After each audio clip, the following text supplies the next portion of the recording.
Hi friends, എല്ലാവർക്കും online ക്ലാസ്സിലേക്ക് സ്വാഗതം. ഇന്ന് നമ്മൾ ഡിസ്കസ് ചെയ്യുന്നത് ക്ലാസ് 5 കേരള പാഠാവലി ചാപ്റ്റർ 3 ഡെയ്സി ചെടി. 5ാം ക്ലാസ്സിലെ ഡെയ്സി ചെടി എന്ന പാഠഭാഗത്തിലെ ചോദ്യോത്തരങ്ങളാണ് നമ്മൾ ഇന്ന് ഡിസ്കസ് ചെയ്യുന്നത്. ആദ്യത്തെ ചോദ്യം ഇതാണ്: ഡെയ്സി ചെടി മറ്റു പൂക്കളിൽ നിന്ന് വ്യത്യസ്തമായിരുന്നത് എങ്ങനെയാണ്? ഉത്തരം: മറ്റു പൂക്കളെ പോലെ അഹങ്കാരമില്ലാതെ ലാളിത്യത്തോടെയും സംതൃപ്തിയോടെയും ജീവിച്ചതുകൊണ്ടാണ് മറ്റു പൂക്കളിൽ നിന്ന് വ്യത്യസ്തമായിരുന്നത്. രണ്ടാമത്തെ ചോദ്യം ഇതാണ്: ഞാൻ എത്രമാത്രം അനുഗ്രഹീതയാണ് എന്ന് ഡെയ്സി ചെടി ചിന്തിക്കാൻ കാരണം എന്ത്? ഉത്തരം: സൂര്യപ്രകാശവും കാറ്റും വാനമ്പാടിയുടെ സംഗീതവും ആസ്വദിക്കാൻ കഴിഞ്ഞതുകൊണ്ടാണ് ഞാൻ എത്രമാത്രം അനുഗ്രഹീതയാണ് എന്ന് ഡെയ്സി ചെടി ചിന്തിച്ചത്.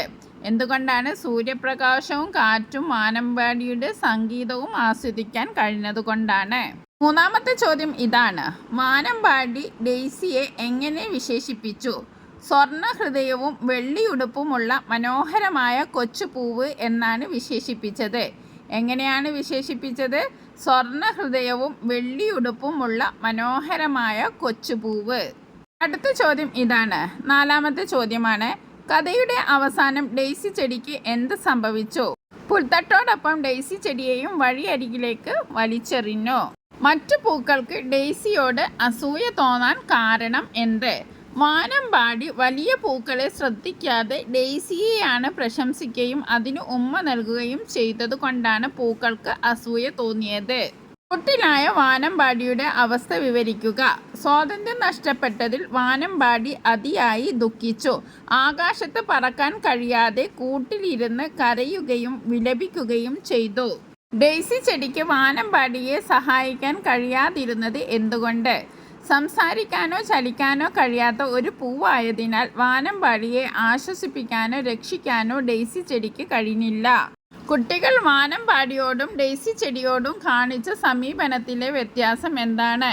വാനമ്പാടിയെ അവർ ആദരവോടെ സംസ്കരിച്ചു, എന്നാൽ അതിനെ സ്നേഹിച്ച ഡെയ്സി ചെടിയെ ഓർക്കാതെ അരിയിലേക്ക് വലിച്ചെറിഞ്ഞു.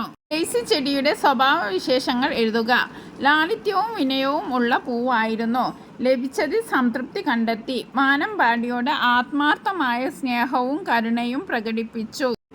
വാനമ്പാടിയും ഡെയ്സി ചെടിയും തമ്മിലുള്ള സൗഹൃദം വിവരിക്കുക. വാനമ്പാടി ഡെയ്സി ചെടിയെ സ്നേഹിക്കുകയും അതിനെ പ്രശംസിക്കുകയും ചെയ്തു. ഡെയ്സിയും വാനമ്പാടിയെ ആത്മാർത്ഥമായി സ്നേഹിച്ചു. കൂട്ടിലായപ്പോഴും അതിൻ്റെ ദുഃഖത്തിൽ പങ്കുചേർന്നത് അവരുടെ ആഴമേറിയ സൗഹൃദത്തെ വ്യക്തമാക്കുന്നു. വാനമ്പാടിയുടെ മരണത്തിന് കാരണമായ സാഹചര്യങ്ങൾ വിവരിക്കുക.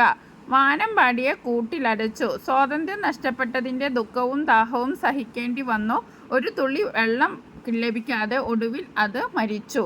ഡെയ്സി ചെടി എന്ന കഥ നൽകുന്ന സന്ദേശം എന്താണ്? യഥാർത്ഥ സൗഹൃദവും സ്നേഹവും പുറം ഭംഗിയിലല്ല, നല്ല മനസ്സിലാണ്.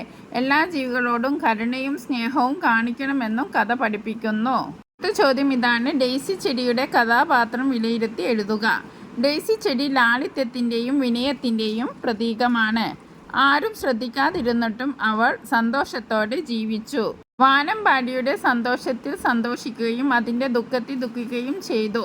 സ്വാർത്ഥതയില്ലാത്ത സ്നേഹത്തിൻ്റെയും കരുണയുടെയും ഉദാഹരണമാണ് ഡെയ്സി ചെടി. വാനമ്പാടിയുടെ അനുഭവത്തിലൂടെ കഥാകാരൻ നൽകുന്ന സന്ദേശം വിശദീകരിക്കുക. സ്വാതന്ത്ര്യം എല്ലാ ജീവജാലങ്ങളുടെയും അവകാശമാണ്. അത് നഷ്ടപ്പെടുമ്പോൾ ജീവിതം ദുഃഖകരമാകുന്നു. പക്ഷികളെ കൂട്ടിലടയ്ക്കുകയോ അവരുടെ സ്വാതന്ത്ര്യം നിഷേധിക്കുകയോ ചെയ്യരുത് എന്ന സന്ദേശമാണ് കഥ നൽകുന്നത്. അടുത്ത ചോദ്യം നോക്കാം. ഡെയ്സി ചെടിയും മറ്റു പൂക്കളും തമ്മിലുള്ള വ്യത്യാസം വിശദീകരിക്കുക. മറ്റു പൂക്കൾ സൗന്ദര്യത്തിലും വലിപ്പത്തിലും അഹങ്കരിച്ചു. ശ്രദ്ധ നേടാനായിരുന്നു അവരുടെ ശ്രമം. എന്നാൽ ഡെയ്സി ചെടി ലളിതമായി ജീവിക്കുകയും ലഭിച്ചതിൽ സന്തോഷിക്കുകയും മറ്റുള്ളവരോട് സ്നേഹവും കരുണയും കാണിക്കുകയും ചെയ്തു. ഡെയ്സി ചെടി എന്ന കഥയുടെ ആശയം വിശദീകരിക്കുക. സ്നേഹവും കരുണയും ലാളിത്യവുമാണ് മനുഷ്യൻ്റെ യഥാർത്ഥ സൗന്ദര്യം. പുറം ഭംഗിയേക്കാൾ വലിയതാണ് നല്ല മനസ്സ്. എല്ലാ ജീവജാലങ്ങളുടെയും സ്വാതന്ത്ര്യത്തെ മാനിക്കുകയും അവരോട് കരുണ കാണിക്കുകയും ചെയ്യണമെന്ന മഹത്തായ ആശയമാണ് ഈ കഥ മുന്നോട്ട് വയ്ക്കുന്നത്.